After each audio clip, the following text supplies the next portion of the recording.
What's inside Earth? When Jules Verne wrote Journey to the Center of the Earth in 1864, there were many conflicting theories about the nature of Earth's interior.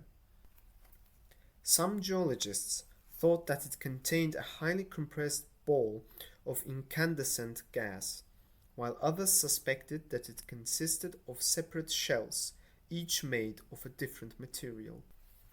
Today, well over a century later, there is still little direct evidence of what lies beneath our feet.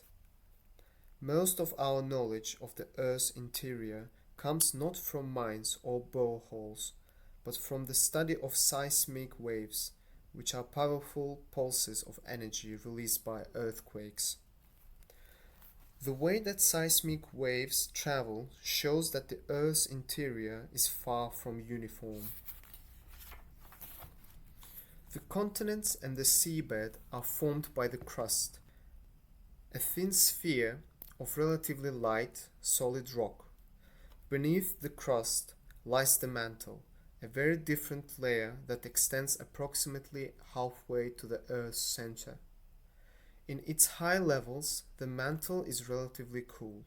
At greater depth, high temperatures make the rock behave more like a liquid than a solid.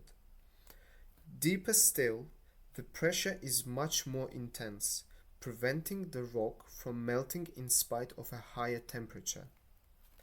Beyond a depth of around 2,900 kilometers, a great change takes place, and the mantle gives way to the core.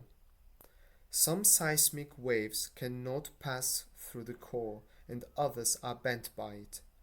From this and other evidence, geologists conclude that the outer core is probably liquid with a solid center. It is almost certainly made of iron, mixed with smaller amounts of other elements, such as nickel.